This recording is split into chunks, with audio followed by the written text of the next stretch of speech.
Gurave Gaura Chandraya Radhikaya Tadalaya Krishnaya Krishna Bhaktaya Tadabhaktaya Namo Namaha. So we are very fortunate to be in Vrindavan Dham, where Krishna is performing his wonderful pastimes. At the same time, now here we also assembled to speak on the Bhagavad Gita, the 15th chapter, the Yoga of the Supreme Person, Purushottam Yoga. So a very beautiful chapter. So we'll give a summary of that chapter. Sri Bhagavan Uvacha Urdvam Ulamadashakam Ashvatam Prahuravyayam Chandam Siyasya Parnani Yastam Veda Savedavit. The Supreme Personality of Godhead, Sri Krishna said, it is said that there is an imperishable banyan tree that has its roots upward and its branches down, and whose leaves are the Vedic hymns. One who knows this tree is the knower of the Vedas. So that actually refers to this material world, this imperishable banyan tree, and has its roots upwards and its branches down. So that actually it means that this material world is a perverted refraction of the spiritual world. And so the banyan tree is given. We can see the banyan tree in this world has many branches, and the branches going down, and then as mentioned here, almost the roots going almost upwards. So it is very interesting tree, and it is also known to be a holy tree. And so one who knows this tree is the knower of the Vedas. So one who has an understanding, a spiritual understanding of this material world, by the mercy of the spiritual master, by the mercy of the Lord, and then so he will clearly understand the purpose of the Vedas. The Vedas, the Vedic literatures. Veda means knowledge, which is coming from the Supreme Lord himself or his representatives. And that knowledge is there to help the conditioned soul to understand his transcendental nature as spirit soul, being completely apart from gross and subtle body. Also to help the jiva, the soul, to understand his relationship with the Supreme Being, with the Supreme Lord, Purushottam, Uttam Purush. That is Krishna ultimately. Of course, we know three Purushottam. One is Ramchandra Bhagavan, Maryada Purushottam, and then Lila Purushottam. Krishna is performing his wonderful pastimes, and Prem Purushottam, Sri Chaitanya Mahaprabhu. So they are addressed as Purushottam. But Krishna is known to be the source of all the personalities of Godhead. Ishvara Parama Krishna Satchananda Vigrana Adiradir Govinda Sarva Karana Karanam. As Lord Brahma himself is saying, also in the Bhagavatam, the Parishabhasya Sutra, the most important verse, there it says, Ete Chamsa Kala Pumsam Krishnastu Bhagavan Swayam. That Krishna certainly is the Supreme Personality of Godhead, and all the other personalities of Godhead, they are simply his expansions. So the goal is to understand Krishna, to understand our spiritual nature and our relationship with Krishna. And ultimately, of course, the aim is to go to the spiritual world. But first we have to be realized, qualified, and then we can enter into the pastimes of the Lord, and then we can enter the spiritual world. So yoga, Purushottam Yoga. So yoga means to connect with the Supreme Lord, with Krishna. So the process will be given, of course, throughout the Bhagavad Gita, but specifically also here in this chapter. And but first, so Krishna is explaining to Arjuna a little bit more about this tree of this material world. So which has its branches. So they extend downward and upward, nourished by the three modes of material nature. So Rajagun, Tamagun and Sattvagun, the three modes of material nature, are there. And actually all the living entities are under the influence of the three modes of material nature, and they are acting in certain ways according to the modes of material nature. Those who are predominantly in the mode of passion, they will be very passionate, thinking only about their sense gratification. And those in the mode of ignorance, they don't know what to do and what not to do. and they do activities which are not beneficial for themselves nor for others. Whereas those in Sattva Gun, they are enlightened person and they are eligible to progress on the path of spiritual life. And so their activities are aimed for the benefit of not only themselves, but they will be also positively engaged in trying to help others in various ways, spiritually speaking or sometimes even materially speaking. So the twigs explained here are the objects of the senses. So all the living entities, they have different senses, 5 knowledge acquiring senses and 5 working senses. So we see with the eyes the different objects of this world. Beautiful forms are there. So man attracted to woman, woman attracted to man, but even other beautiful things may be seen by different persons according to the modes of material nature. Those in the mode of goodness, they are attracted to things which are in the mode of goodness usually. For example, nice scenery, nice beautiful gardens and flowers, they are attracted to that. And so the eyes will be attracted to see that, and they will enjoy in this way. Those in the mode of passion, they want immediate enjoyment, and they are attracted to the things which are in the mode of passion, and those in the mode of ignorance are attracted to those things which are in mode of ignorance. So then further he is explaining that the real form of this tree cannot be perceived in this world. No one can understand where it ends, where it begins, or where its foundation is. So ultimately everything is coming from the spiritual world, from Krishna. But if you are in the material world and you don't have the knowledge, then it is actually difficult to understand the root of this material world. And the real existence of the spiritual world that only the devotees can understand. Materialistic people, they cannot understand. The persons who are having the idea that everything, that the absolute truth has no form, they also don't have the proper understanding.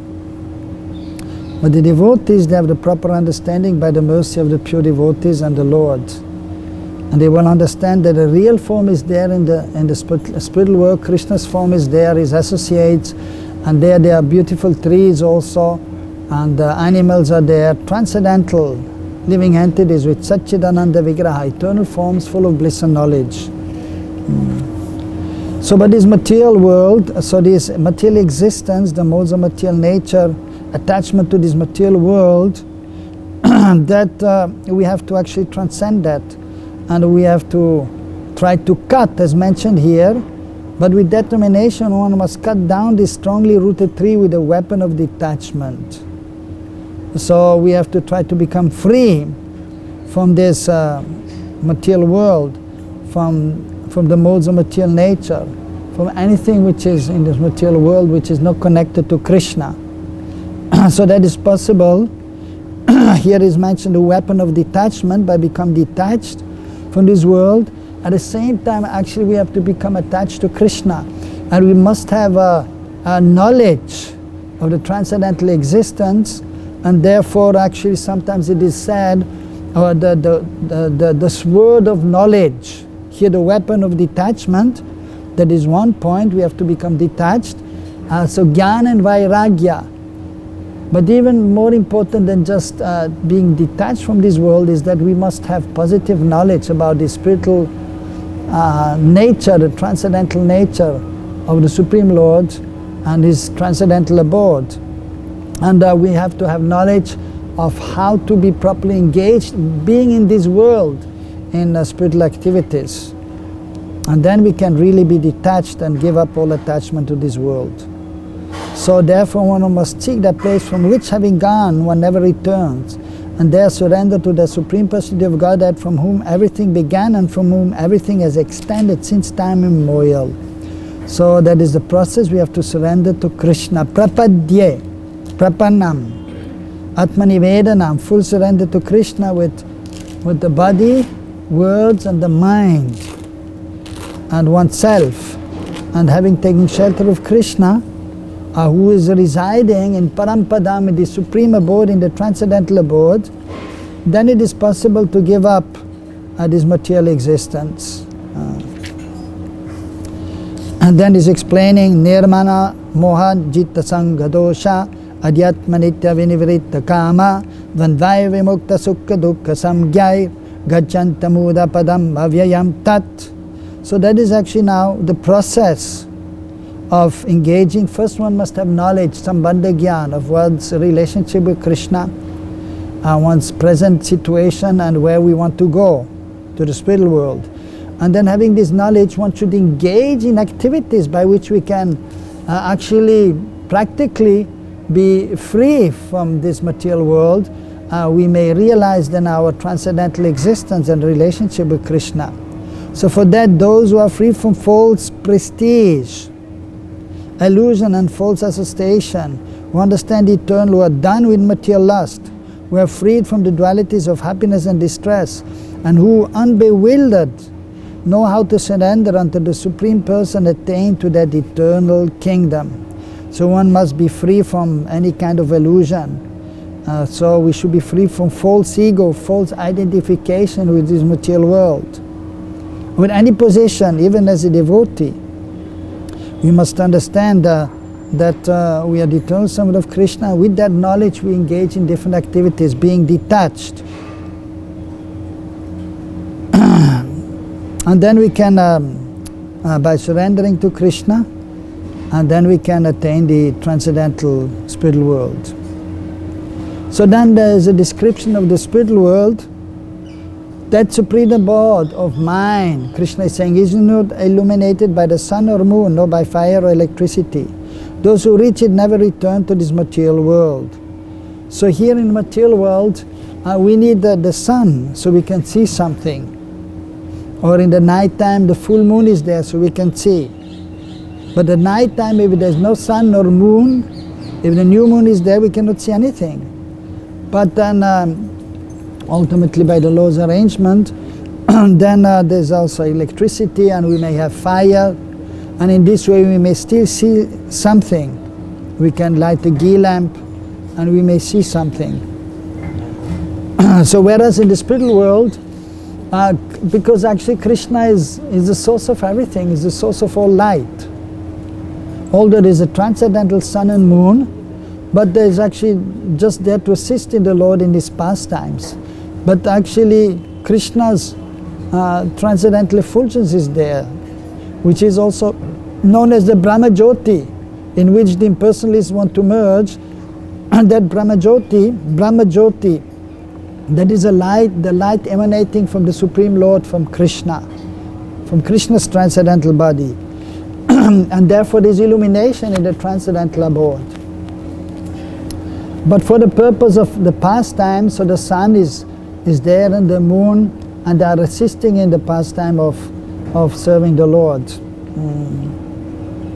And actually the sun and the moon, they're getting their light from Krishna, from Krishna's transcendental effulgence. And even the stars in the material world, and the sun and moon in the material world, they will get the light, they're getting the light from Krishna's transcendental body. So the important point here, that yad katvana nivatante daddama paramam mamam. If one has once gone to the spiritual world, he will never come back to this material world. Once liberated, one is never a condition again. So the goal is to become liberated and be engaged in the transcendental love service of Krishna. Mamevam sa jiva loke jiva bhuta sanatana manasastrindriyani prakritistani karshati. So the living entities in this material world are eternal fragmental parts. Due to conditioned life, they are struggling very hard with the six senses, which include the mind. Mamyavamsa jiva loke. So the living entities are part and parcels of Krishna. Krishna's form is Satchidananda Vigraha, eternal, full of bliss and knowledge. Krishna is unlimited. Whereas the living entities, so they're part and parcels of Krishna, so they're also eternal, they're also knowledgeable, conscious, and they're also blissful. But there's a vast difference between the existence of the individual souls and Krishna. Krishna is great, he's unlimited, whereas the jivas, the souls, they are very tiny, very tiny. And when they're in the material world, the conditioned soul is there, and they are struggling very much. The senses are going here and there, and the mind is very flickering, so the eyes are attracted to the object, and the form, the ears to sound, and so on. And because of that, actually the living entity in this world is struggling, and due to also uncontrolled mind and uncontrolled senses. So therefore it is mentioned that the jivas, they are struggling in this world. And to become free, we simply have to surrender to Krishna. Try to think about Krishna always, engage all our senses in Krishna's service, then we will become free from this material existence. Next, the 8th verse is mentioned, the living entity in material world carries its different conceptions of life from one body to another as the air carries aromas. Thus it takes one kind of body and again quits it to take another. So that is the conditioned soul who is not yet knowledgeable about the transcendental realm, about his own transcendental existence. So he is in a particular body and he has a particular consciousness, and then he's moving in this world, and then at the time of quitting his body, that consciousness he has, that will be transferred to the next body. But physically what is there, so-called in this possession, that he cannot take with him. Only the subtle body will go with the jiva to another body.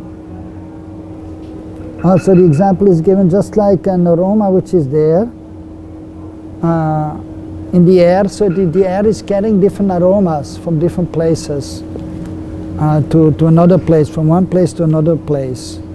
So similarly, the conditioned soul is taking his consciousness to the next body also. So therefore we have to purify our consciousness and try to have proper consciousness, and that is actually God consciousness.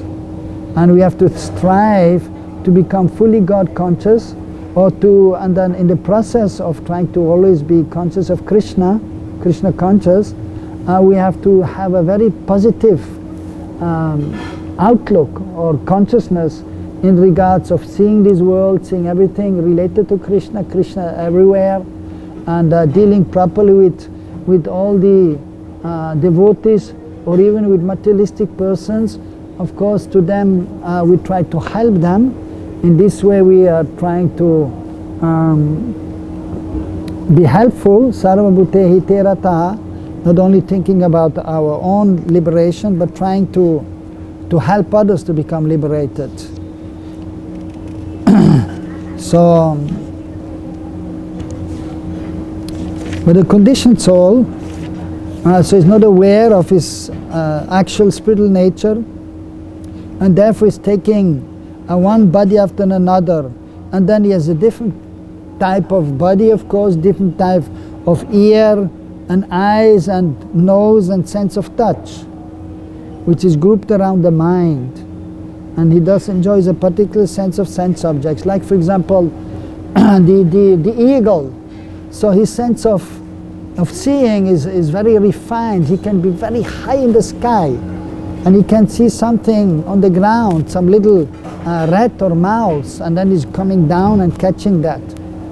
So a very refined sense of seeing. And the dog is well known for the sense of smelling. He can smell some foodstuff and then he will go there. So whereas the human being usually it is quite so to say balanced, the seeing and the hearing, and it is actually also, of course, we may not be able to see as good as the eagle or smell as good as the dog, but we have the consciousness, and we can use the senses in a way that we can actually advance in our spiritual life, and that is the purpose of the human form of life. And that is only possible in the human form of life, so we should take advantage of our position in this human form of life and try to become perfect in spiritual understanding and realizing our spiritual nature as the eternal servant of Krishna. So the foolish cannot understand how a living entity can quit his body, nor can they understand what sort of body enjoys under the spell of the modes of material nature. But one whose eyes are trained in knowledge can see all this. So very significant, or very clear jnana chakshush, it is mentioned here. So the devotees have the eyes of knowledge. So different kinds of seeing. One is with the eye, one is also by hearing. By hearing from the spiritual master, then we can see. We hear about Krishna and Golok. He's playing the flute, surrounded by his associates, Ananda Baba, Yashoda, the gopis. So by hearing about Krishna, we can see. Especially if we are receptive and we hear from the right source, then we can see. And also by knowledge, by reading the scriptures, Gyan, then we get transcendental knowledge, and then we can also see by reading. And that is the proper seeing, not simply by the naked eye which is there, or even with the glasses.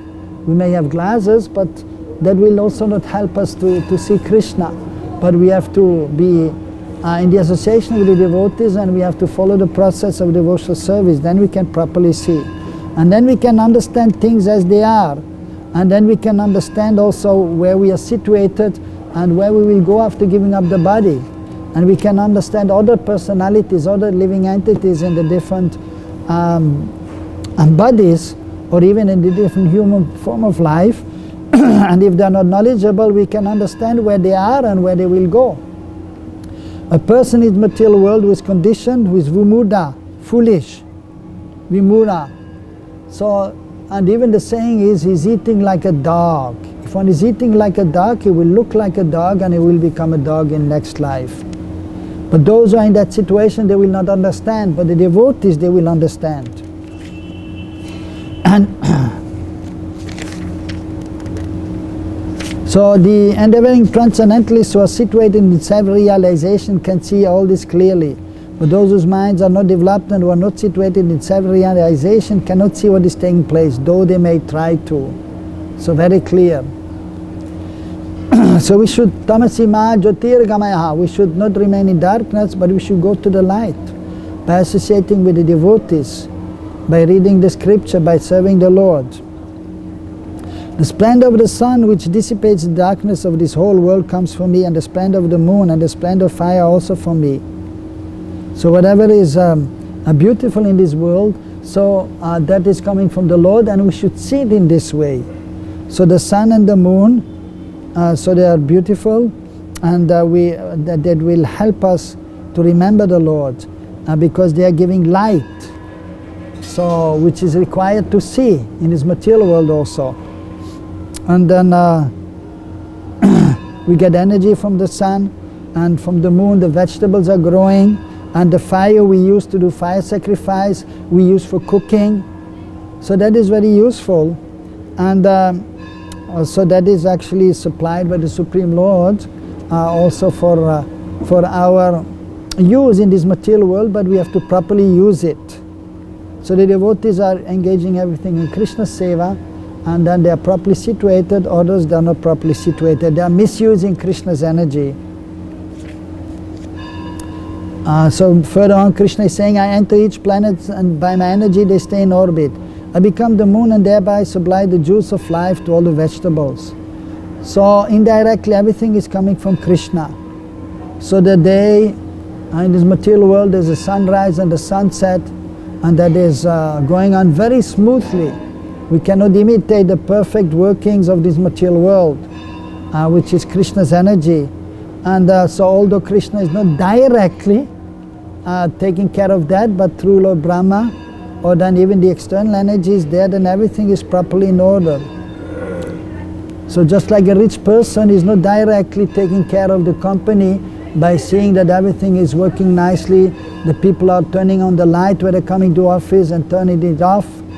And so but he has his employees, he has a CEO, Chief Executive Officer, or he has maybe president of the company also, and then he has different departments and different head of the departments.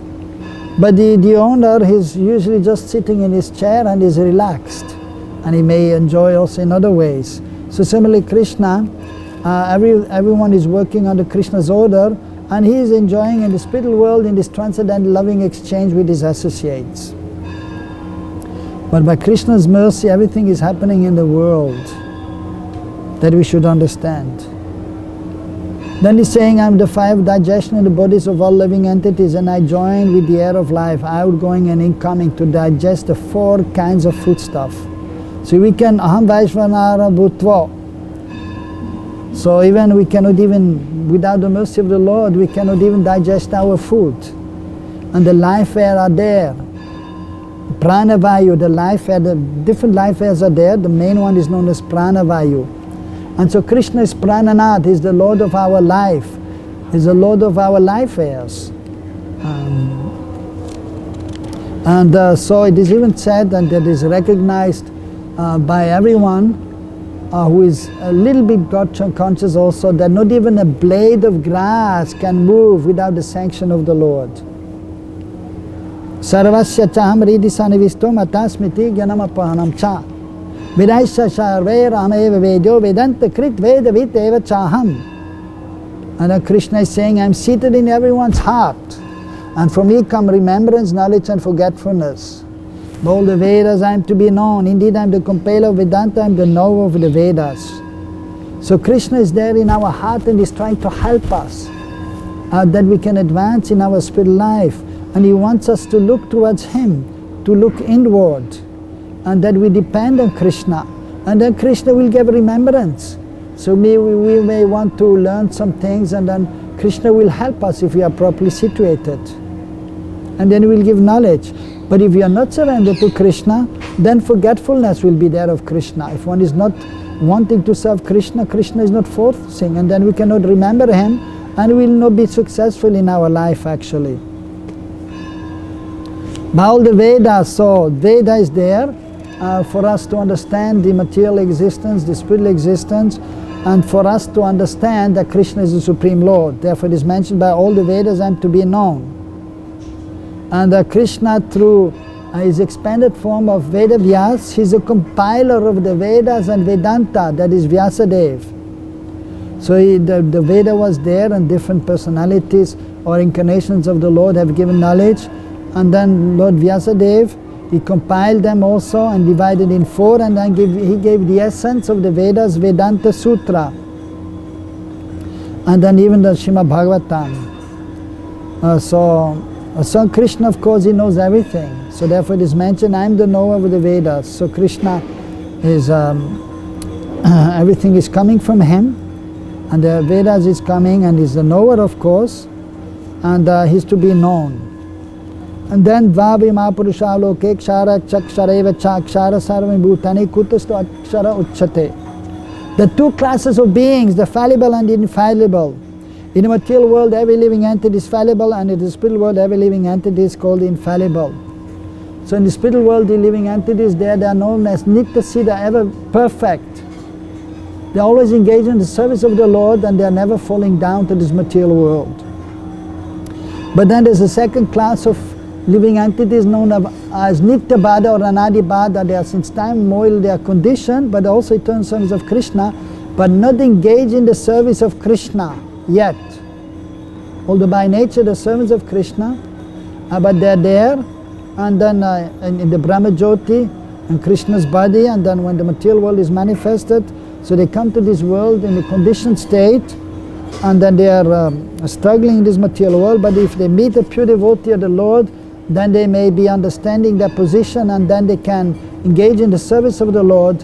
And once they are perfect, then they are engaged in the spiritual realm, and then they will be ever perfect and never come to this material world. And they are also considered then as Nitya Siddha. Besides these 2, there is the greatest living personality, the Supreme Soul, the imperishable Lord himself, who has entered the 3 worlds and is maintaining them. So there is the Jiva, and there is so the Atma and Paramatma, the living entities, and then the Supreme Lord, that is Krishna. This Atma and Paramatma.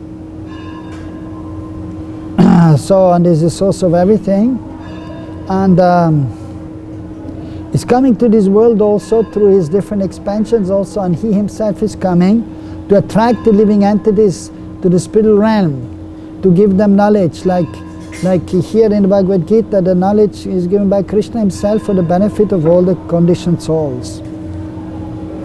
Because I am transcendental beyond both the fallible and infallible, and because I am the greatest, I am celebrated both in the world and in Vedas as that supreme person. Yasmaksharam atito aham aksharata pichottamaha atosmi logvedecha pratita purushottamaha. So he is known as Purushottam. And we have to try to understand and then surrender to him, and then we'll attain perfection. Yo mam evam asambuddho janati purushottamam sa sarvid bhajatyamam sarva bhavene bharata. So whoever knows me as the Supreme Personality of Godhead without doubting is the knower of everything. He therefore engages himself in full devotional service to me. So we should know Krishna without doubt. We should have full faith that Krishna is the Supreme Lord. And if we know Krishna, we know everything. Of course, we may not know all the details. So for example, I may know Krishna is the Supreme Lord and I know everything. But now if somebody is asking me how many rooms are there in the guest house, I may not know. So that is a detail which is not really important, but we should know that Krishna is the Supreme Lord and that we are the eternal sons of Krishna and that we are meant to serve Krishna. And with love and affection, and we should abstain from engaging in material activities. So that is perfect knowledge, which is there, of course. When the perfect knowledge is there, then detachment is there, and the most important, then bhakti will be there, prema will be there, love is there. Simply to be detached or to have knowledge is not sufficient, but one has to engage in devotional service priti purvak, with love and affection.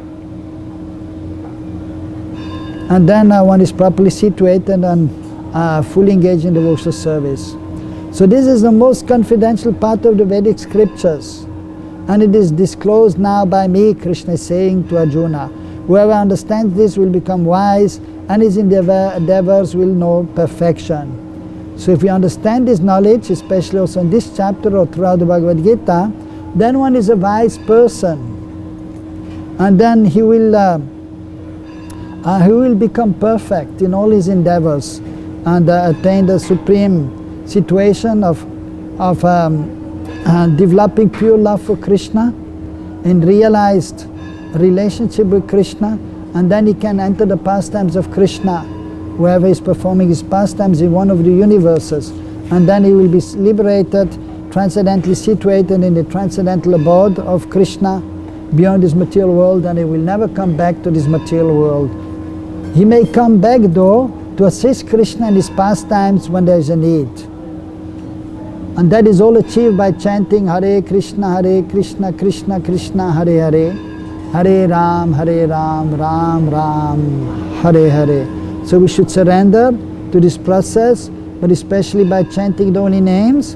But then we have to have this knowledge also and engage in positive devotional service as directed by the spiritual master. Hare Krishna.